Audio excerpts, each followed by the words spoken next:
Israel Iran ಯುದ್ಧದ effect ಈಗ ಬಳ್ಳಾರಿಯಲ್ಲೂ ಕೂಡ ಸಾಕಷ್ಟು ಮಟ್ಟಿಗೆ ತಟ್ಟಿರುವಂತದ್ದು. ಅದರಲ್ಲೂ ಕೂಡ ಬೇಕರಿ ಉದ್ಯಮಕ್ಕೂ ಕೂಡ ಈಗ ಸಾಕಷ್ಟು ಉದ್ಯಮಿಗಳು ಈಗ ಕಂಗಾಲಾಗುವಂತ ಒಂದು ಪರಿಸ್ಥಿತಿ ನಿರ್ಮಾಣ ಆಗಿದೆ. ಕಾರಣ ಅಂದ್ರೆ ಬೇಕರಿಗಳಿಗೆ ಸಪ್ಲೈ ಆಗ್ತಕ್ಕಂಥ ಏನು ಕಮರ್ಷಿಯಲ್ ಗ್ಯಾಸ್ಗಳಿತ್ತು ಅವು ಈಗ ಸಂಪೂರ್ಣವಾಗಿ ನಿಂತ ಪರಿಣಾಮವಾಗಿ ಸಾಕಷ್ಟು ಏನು ಇಲ್ಲಿ ಪದಾರ್ಥಗಳನ್ನ ಅಂದ್ರೆ ಸಿಹಿ ಪದಾರ್ಥಗಳನ್ನ ಮಾಡ್ತಾ ಇದ್ರು ಅವುಗಳಿಗೆ ಕಡಿವಾಣ ಆಗ್ತಾ ಇರುವಂತದ್ದು. ಜೊತೆಗೆ ಹೆಚ್ಚಾಗಿ ಕಂಪನಿಯ ಉದ್ಯಮ ಅಂದ್ರೆ ಐಟಮ್ಗಳೇನು ರೆಡಿಯಾಗಿ ಬರ್ತಾವ ಅವುಗಳ ಮೇಲೆ ಈಗ ಆಸರೆ ಆಗಿರುವಂತದ್ದು. ಕಾರಣ ಅಂದ್ರೆ ಒಂದ್ ಕಡೆ ಸಿಲಿಂಡರ್ ಬೆಲೆ ಕೂಡ ದುಪ್ಪಟ್ಟಾಗಿರುವಂತದ್ದು, ಮತ್ತೊಂದ್ ಕಡೆ ಈ ಕಮರ್ಷಿಯಲ್ ಸಿಲಿಂಡರ್ಗಳು ಸಿಗ್ತಾ ಇಲ್ಲ. ಹಾಗಾಗಿ ಒಂದಷ್ಟು ತಾಪತ್ರಯಗಳನ್ನ ಈಗ ಬೇಕರಿ ಮಾಲೀಕರು ಅನುಭವಿಸುವಂತ ಒಂದು ಪರಿಸ್ಥಿತಿ ಬಳ್ಳಾರಿಯಲ್ಲಿ ನಿರ್ಮಾಣ ಆಗಿರುವಂತದ್ದು. ಮುಖ್ಯವಾಗಿ ಕಳೆದ 15 ದಿನಗಳಿಂದಲೂ ಕೂಡ ಹೋಟೆಲ್ ಉದ್ಯಮ ಆಗಿರಬಹುದು, ಜೊತೆಗೆ ಆಟೋಗಳಿಗಾಗಿರ್ಬೋದು, ಹಾಗೆ ಬೇಕರಿ ಉದ್ಯಮಗಳಿಗೂ ಕೂಡ ಈಗ ಗ್ಯಾಸ್ನ ಸಮಸ್ಯೆ ಆಗ್ತಾ ಇದೆ. ಒಂದ್ ಕಡೆ ಹೇಗೆ ಸರಿ ಹೊಂದಿಸಬೇಕನ್ನುವಂತ ಒಂದು ಚಿಂತೆ ಆದ್ರೆ ಮತ್ತಷ್ಟು ಬಾಡಿಗೆ ಆಗಿರ್ಬೋದು, ಜೊತೆಗೆ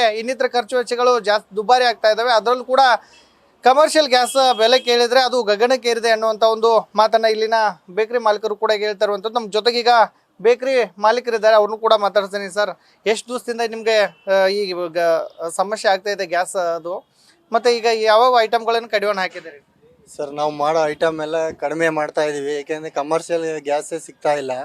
ಈಗ ಅವ್ರು ಕೇಳ್ತೀರಿ ಇವತ್ತ ನಾಳೆ ಬರುತ್ತೆ ಅಂತ ಹೇಳ್ತಾ ಇದ್ದಾರೆ, ಆದರೆ ಸಿಲಿಂಡರ್ಗಳು ಸಿಗ್ತಾ ಇಲ್ಲ ಕಾರಣಕ್ಕೆ ಬೇಕರಿ ಐಟಮ್ ಕಡಿಮೆ ಮಾಡಿ ಬಿಸ್ಕೆಟ್ಗಳೇ ಜಾಸ್ತಿ ಮಾರೋಕ್ಕೆ ಇದು ಮಾಡಿದ್ವಿ. ಅದರಲ್ಲಿ ಮಾರ್ಜಿನ್ ಸಿಗಲ್ಲ, ಇವಾಗ ಮಾಡಲೇಬೇಕು, ವಿಧಿ ಇಲ್ಲ. ಹಂಗಾಗಿ ಇವಾಗ ಲೋಕಲ್ ಗ್ಯಾಸ್ ಗ್ಯಾಸನ್ನು ಒಂದು ನಿನ್ನೆ ವಿಚಾರ ಮಾಡಿದರೆ 19 kgಗೆ 5,100 ರೂಪಾಯಿ ಹೇಳಿದರು, ಮತ್ತು ಡೆಪಾಸಿಟ್ 1,000 ಕೇಳಿದರು. ಅದನ್ನು ತಂದು ನಾವು ಯೂಸ್ ಮಾಡೋದಕ್ಕೆ ಏನೂ ಉಳಿಯಲ್ಲ.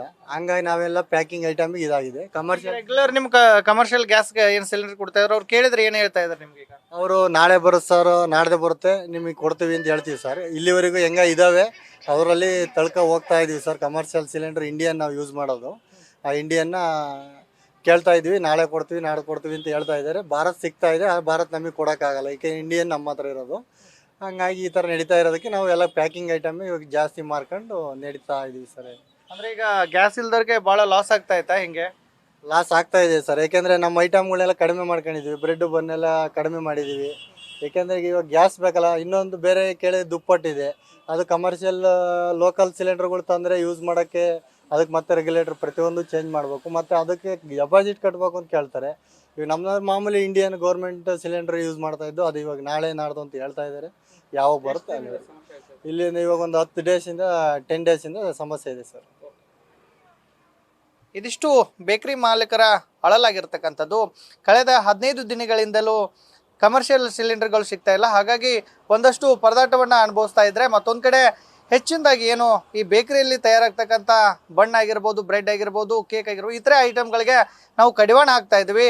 ಹೀಗೆ ಏನಾದರೂ ಮುಂದುವರೆದ್ರೆ ನಮಗೆ ಸಾಕಷ್ಟು ಸಂಕಷ್ಟದ ಪರಿಸ್ಥಿತಿ ಎದುರಾಗುತ್ತೆ ಅನ್ನುವಂಥ ಒಂದು ಮಾತನ್ನ ಈಗ ನ್ಯೂಸ್ ಫಸ್ಟ್ಗೆ ಹೇಳ್ತಾ ಇರುವಂಥದ್ದು. ಕ್ಯಾಮರಾಮನ್ ಕಾರ್ತಿಕ್ ಜೊತೆಗೆ ಶಿವಾನಂದ್ ಮದಿಹಳ್ಳಿ, ನ್ಯೂಸ್ ಫಸ್ಟ್ ಕನ್ನಡ, ಬಳ್ಳಾರಿ.